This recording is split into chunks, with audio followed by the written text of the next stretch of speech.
Religion is the biggest problem humanity faces. It keeps people in a blinded, stupid state and tells them that it's a good thing. And if you ever question anything that it offers, you're gonna burn in hell forever. I've been going to church since I was 2 years old, so as long as I can remember. I went to a religious school since daycare. I came from a very Catholic family, and my dad was actually my Bible study teacher. I was always the kid in Sunday school that knew all the answers to all the questions. That's just how I grew up, and I never questioned it once. It's interesting, every day you learn about the Bible and read the same stories over and over and over. And it got to a point where I needed to read the whole thing. About 2 years ago, I really wanted to finalize my argument for Christ, and I wanted the scientific background of it. And I knew I had heard there's historical evidence for Jesus, there's scientific proof that the Bible is real. And I thought to myself, I'm like, I need this information. This is the missing piece to my argument.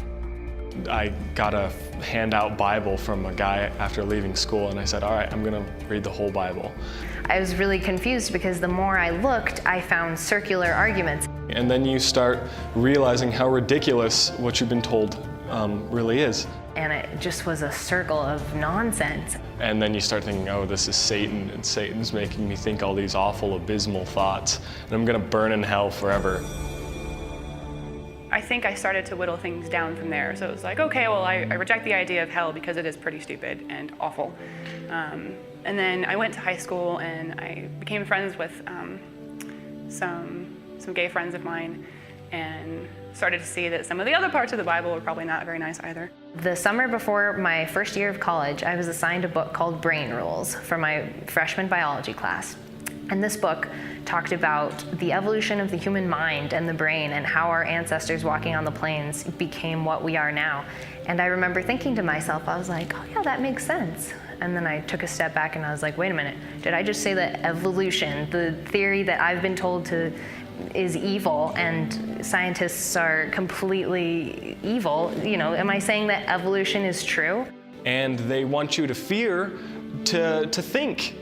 And we're humans. That's the one thing we have that separates us from every other creature on this planet. We are capable of reasoning. And it just became more and more leaning towards well, maybe this isn't true. Maybe everything I thought, is a lie. And that's a really hard realization to come to. Now that I've left religion, I feel a lot better about myself and a lot better about who I am as a person, now that I don't have to have this cognitive dissonance between believing absurd stories and following a group. But at the same time, I'm more frustrated. I'm frustrated that people do take these stories at face value. If I could get rid of religion right now completely, I absolutely would. It's terrible, it's harmful, it's not necessary. Look at our political system, look at our country. We are completely immersed in religion, and it has way more influence than it should in our daily lives. And it has its thumb on society, and people are constantly suppressed by that. And many of them don't even realize it. I feel like when people say, I'm a man of faith, they should be ashamed as opposed to proud of it. It's like driving with your eyes closed. If anything that can be done that's positive with religion can also be done without it.